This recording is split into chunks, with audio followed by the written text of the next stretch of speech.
Paano kung ang buong sahod mo ngayon ay hindi na makakabili pa ng kahit isang pirasong tinapay bukas?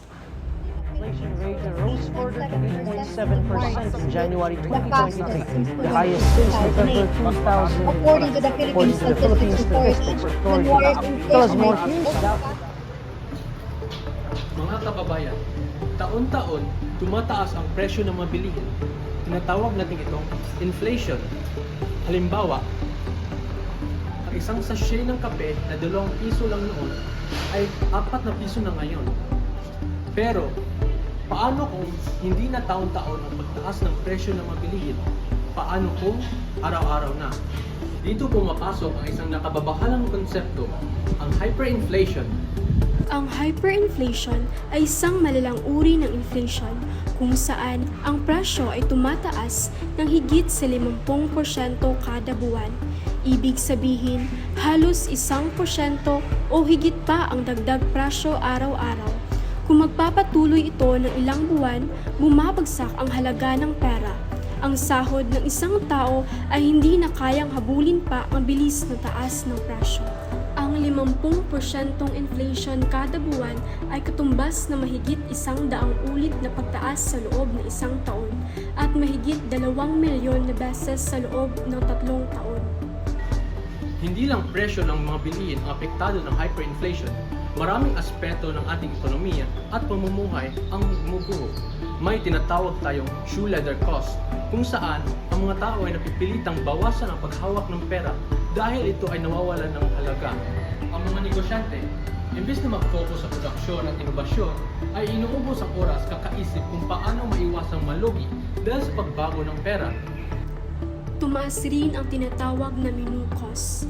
Isang halimbawa, sa isang restaurant sa Germany noong panahong 1920s, may waiter na tumatayo bawat 30 minuto upang ipahayag ang bagong presyo ng pagkain.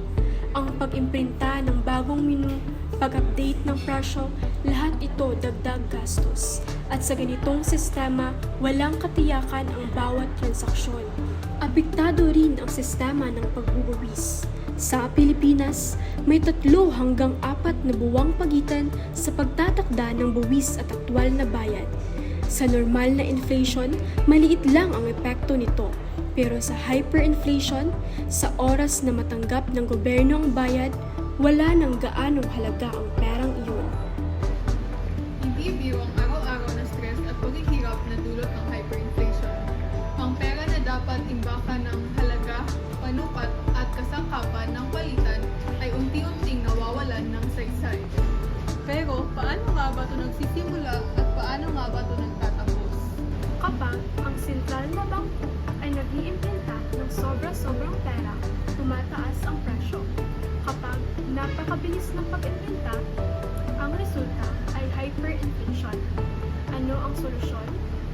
Ay dapat bawasan ang antas ng paglaki ng pera. Tama, ngunit bakit nga ba pinipili ng gobyerno na mag-imprinta ng napakaraming pera? Karaniwan, nagsisimula ito sa kakulangan ng buwis o kita ng pamahalaan. Dahil kulang ang koleksyon ng buwis at hindi sila nakakautang sa mga nagpapautang, ang natitirang opsyon na lamang ng pamahalaan ay mag-imprinta ng mas marami pang pera. At dito nagsisimula ang pagbubuhay. Sa panahon ng hyperinflation, hindi lang halaga ng pera ang nawawala, kundi ang tiwala, ang dignidad at ang kaayusan ng isang bansa. Sa kabutihang palad, hindi pa ito nararanasan sa Pilipinas. Ngunit, hindi ito ang dahilan upang maging kampanya. Tandaan, hindi lamang ang presyo ang tumataas sa hyperinflation, kundi gutom, pangamba at pagdurusa ng mga mamamayan.